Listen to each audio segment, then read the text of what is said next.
rumah, si bosnya ini istrinya kesurupan. Dan dia pun suaranya berubah menjadi seperti suara nenek-nenek. Kowe kok bocah enom dikandani kok ngeyel. Kabeh genah iku ya ana sing nunggu. Lah kok mlebu ya kudu salam. Patenono kowe, tak pateni kowe. Assalamualaikum warahmatullahi wabarakatuh. Kembali lagi dengan saya Doni di channel YouTube Sudut Malam. Apa kabar kalian semuanya? Semoga kalian semua sehat, diberikan rezeki yang melimpah, dan diberikan umur yang panjang. Amin, amin ya robbal alamin. Untuk cerita kali ini datang dari salah seorang teman saya lagi. Namun seperti biasa untuk nama, tempat, dan kejadian sudah saya samarkan demi keamanan dan kenyamanan bersama. Tidak usah panjang lebar lagi, kita langsung ke ceritanya saja.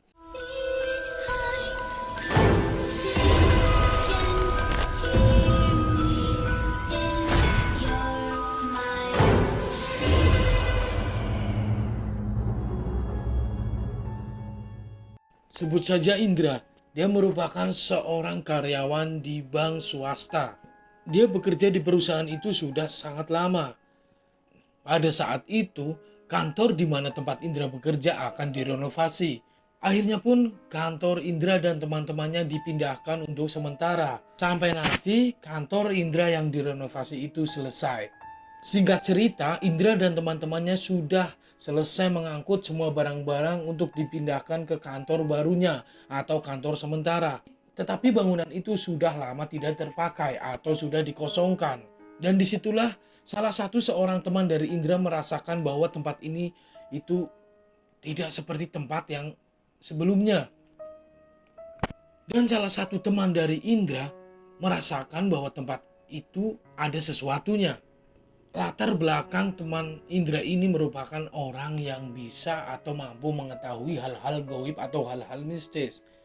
Tetapi untuk Indra dan teman-temannya serta bosnya, karena mereka masih terbilang anak muda, mereka tidak percaya dengan hal-hal yang seperti itu. Tetapi teman si Indra ini yang bernama Sugi telah menyarankan kepada bos dan kepada teman-temannya untuk mereka berpamitan atau sekedar membacakan tahlil atau salam untuk penunggu yang ada di situ. Tetapi bos dan Indra dan teman-temannya tidak mengindahkan apa yang diajarkan oleh Sugi dengan alasan, "Wah, kamu kok masih percaya sama hal-hal gini kok? Udahlah, kita kan udah hidup di zaman modern, ngapain percaya sama hal-hal ini? Udah, kita fokus kerja aja, kita udah menempatin tempat baru, ya udah kita tempatin, yang penting di sini kita nggak usah macam-macam." Ucap dari bos Indra.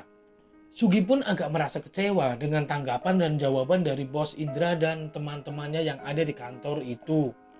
Padahal jika kita hidup di kampung, jika kita berpindah tempat atau kita menempati tempat yang baru atau rumah yang baru, biasanya ada yang namanya selamatan. Sekedar mengucap salam kepada tetangga-tetangga yang ada di lingkungan itu. Akhirnya Indra, bosnya, dan teman-temannya sekantor itu tidak melakukan itu. Ya mungkin tidak ada masalah.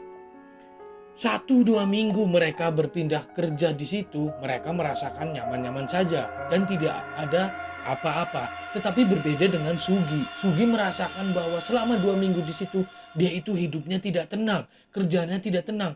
Bahkan si Sugi sempat bermimpi di rumahnya ketika ia pulang kerja.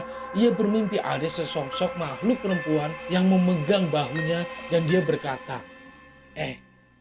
"Kowe iki cah enom. Apa gak duwe sopan santun? Nek mlebu nang omahe wong ya salam. Ojo asal mlebu wae." Yang artinya, "Hei kamu anak muda, apa kamu tidak punya sopan santun? Seharusnya kalian masuk ke tempat orang lain, kalian harus mengucapkan salam." Itulah yang ada di dalam mimpi si Sugi.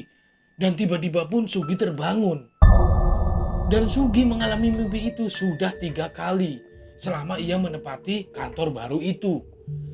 Tetapi percuma saja Sugi menceritakan itu kepada Indra dan bosnya, karena mereka tidak ada yang percaya dengan hal-hal yang seperti itu. Dan hingga pada akhirnya suatu ketika, si bos dan Indra ini lembur dan tidak ada lagi orang selain mereka berdua. Bahkan OB-nya pun sudah pulang. Dan ketika maghrib datang, Indra pun tiba-tiba berteriak dan mengagetkan si bosnya. Indra, kamu ini kenapa kok? Marip kok teriak-teriak. Bos, itu bos. Indra pun menjawab pertanyaan si bosnya dengan gemetar dan dia mengeluarkan keringat yang sangat banyak. Bos, di belakangmu bos. Tetapi tak sempat Indra menjawab itu sampai selesai, Indra pun langsung berlari. Dan si bosnya pun ikut merasakan kepanikan dan mereka berdua pun lari keluar kantor tanpa menguncinya dan menutup jendela bahkan pintu. Ternyata mereka berdua pergi ke tempat si Sugi.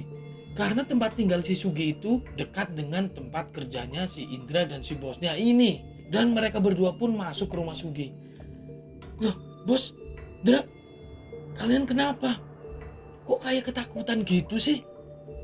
Itu loh, Sug. Indra tiba-tiba itu berteriak-teriak. Padahal aku lagi telepon sama si klien. Indra tiba-tiba teriak-teriak terus dia lari. Aku nggak tahu ada apa yang terjadi.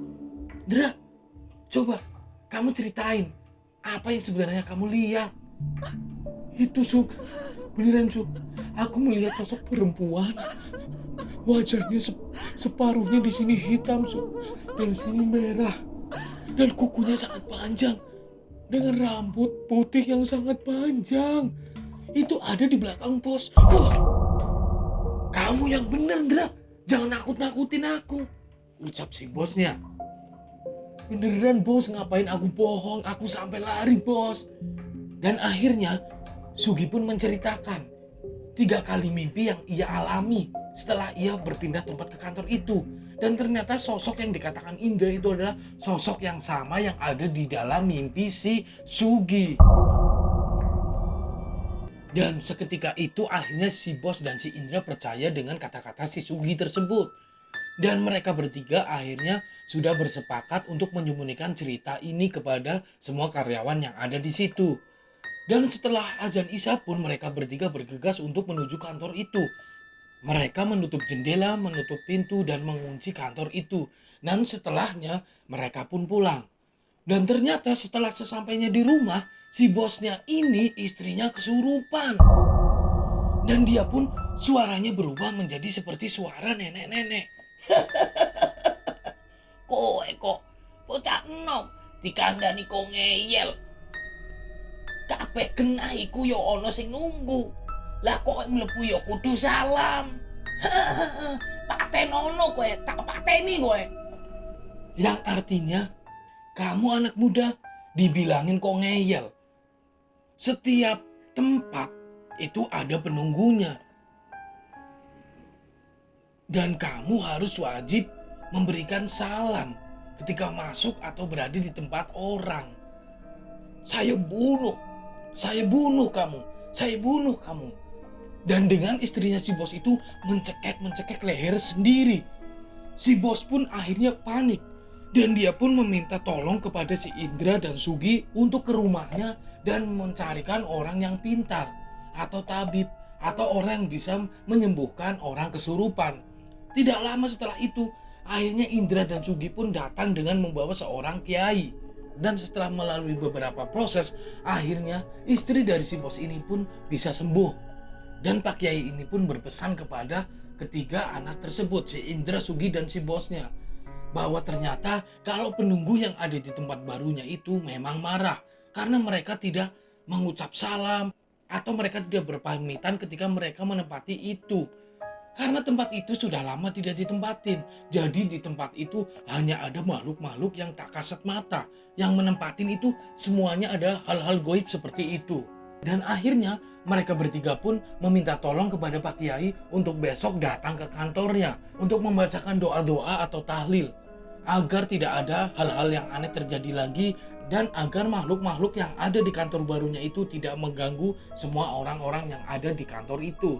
Pada keesokan harinya, sebelum bosnya masuk ke kantor, ternyata ada salah satu seorang karyawati yang kesurupan. Dan apa yang dilakukan oleh karyawati itu sama dengan apa yang dilakukan oleh istri bos pada saat kesurupan tadi malam. Dia mencekek lehernya. Dan seakhirnya satu kantor pun semuanya panik. Mereka berhamburan keluar. Ada yang minta tolong kepada warga sekitar. Ada seseorang yang sudah berhasil menyembuhkan karyawati tersebut. Datanglah si bos ini dengan Pak Kiai yang tadi malam. Setelah kejadian itu, setelah kekacauan itu, akhirnya pun pada hari itu kantor diliburkan dengan sangat terpaksa. Dan disitulah Pak Kiai mulai mengajak semua karyawan untuk berdoa di situ, agar tidak ada lagi gangguan-gangguan seperti itu. Dan usut punya usut, ternyata menurut warga sekitar, sebelum ditempatin oleh Indra dan teman-temannya, dulu juga pernah ada satu perusahaan yang ada di situ. Tetapi mereka tidak sampai 1 tahun, mereka sudah berpindah tempat. Karena menurut warga sekitar, ternyata di situ tempatnya sangat angker, sudah dari dulu. Bahkan, terakhir penghuni itu adalah seorang nenek-nenek. Dan nenek-nenek itu meninggal pada usia yang sangat tua dan tidak diketahui oleh siapapun. Dan kemungkinan besar hantu wanita tua itu adalah hantu si penunggu nenek-nenek yang dulu mati di tempat itu.